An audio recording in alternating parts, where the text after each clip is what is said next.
Hi, everybody. Okay, Lost. Season 5, Episode 9, Namaste.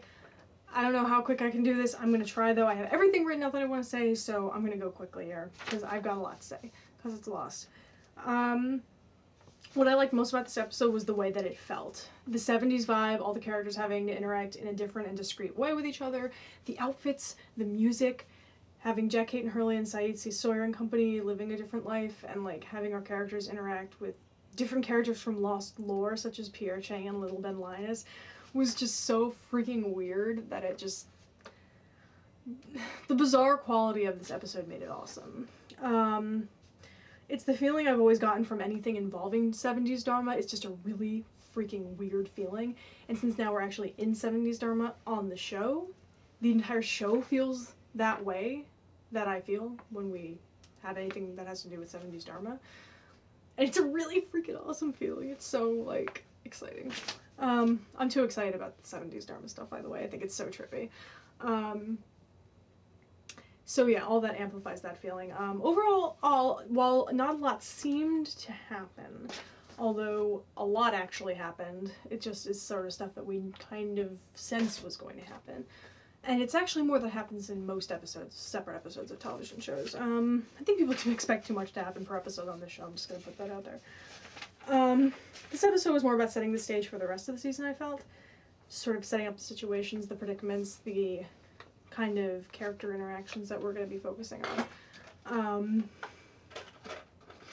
So last week I said that each episode has like a slight character focus, which apparently is total bullshit according to this episode, because there was no character focus in terms of a specific one person. But it really is like that most episodes. This one it just wasn't, though. So, love Hurley and Sawyer. Got to see their reunion. That was adorable. Even Jack and Sawyer seemed happy to see each other, but the happiness of the characters was short-lived, as we will see later. I love how the characters basically accepted that it was the 70s pretty freaking quickly. Like, these people will believe anything at this point. You know, they had, at the same time, they had, like, very little time to process that information, but outside of Hurley's, what reaction, it was pretty much just like, okay, well, let's just roll with it. So basically, Sawyer works his ass off the entire day to ensure that the three of them are able to be accepted into Dharma by putting their names on the manifest for the submarine that was coming in that day, the last one for 6 months. I love Jin's reaction to hearing that Sun was on the plane. It was just immediate, like, running off. He's so devoted to her. It's adorable. So we also meet, this is the episode that we meet Radzinski, who, we have to remember is the creator of the Hatch door map that Locke saw in season 2 when he was in the Hatch and, like, everything went dark and he, like, had his leg under the, yeah. So he was working on the model of the Swan. He also worked with Kelvin Inman, in earning the numbers in the Hatch, and he killed himself. This is what happens to him eventually. He does not die in the Purge. He kills himself, leaving Kelvin Inman to work the Hatch on his own, and then Desmond comes, and then Kelvin tries to leave Desmond with the Hatch. That's Radzinski's deal. We should remember that. He's the one that's building the model of the Swan. So we learn that Amy's baby was Ethan. Creepy TV. It looks like more than one. That means one being Ben survived the original Purge because Ethan is another, and he apparently was originally Dharma. So apparently not everyone died. Juliet's reaction to the baby being Ethan was priceless. Just like, when you think about the context of it, and you just really stop to think that she's holding a baby that she knew as a grown-up, and she knows what happens to him in his future, it's just, like, really messed up. So Saeed got the shit end of the deal. Really and truly the shit end of the deal. You know, Jack, Kate, and Hurley stuck in the most insane situation. They should still be so thankful that they're not in Saeed's position. You know, I really like the way that Naveen Andrews played this episode because it's really exactly what Saeed would do. It's just observant, stayed silent, tried to figure out what was going on. The whole episode you can tell he's just really taking mental notes, basically. So now Saeed's considered hostile. This brings a very interesting predicament. Sawyer's obviously going to do everything that he can do for Saeed. to get him out of the situation, or to just keep him alive, essentially, I guess is the main goal at this point. But I don't think he's going to risk what he has to do it. I think he's going, at a certain point, Sawyer's going to pull the I did everything that I could do card, and I don't think that Jack's going to accept that, and I think that that's when sparks are going to fly. But since it looks like Saeed might be a fugitive next episode from the Dharma, then I don't know if this will actually happen, but it could. On the way to the processing center, Sawyer tells Jack, Kate, and Hurley that Daniel told him some theories about what is possible and impossible after time traveling, and says that Faraday is no longer there.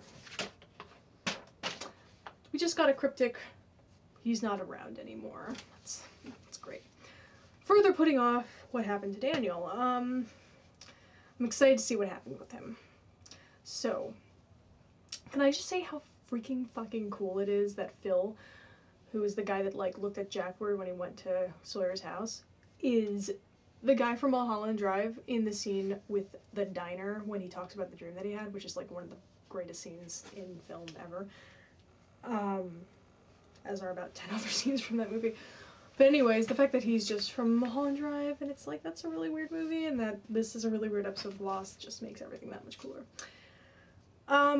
The processing center scene. Part of me was hoping that Juliet would totally fuck Kate over and leave her hanging by not putting her name on the manifest.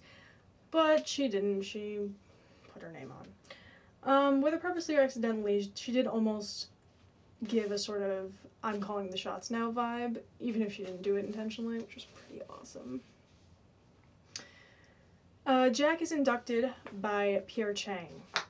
Weirdest part of the episode for me. Seeing Jack interact with Pierre Chang who made all the orientation videos, is sort of a mind blow for me. Jack will be doing janitorial work at Dharma. This is so funny. This is hilarious. So the sense that we get from Jack, Kate, and Hurley is that they're going to have a really tough time just sitting around and doing nothing. I mean, I definitely feel bad for their predicament. If you think about it, Jack, Kate, Hurley, and Saeed, they don't even know why they're back. Like, we don't even know why Kate and Hurley went back in the first place.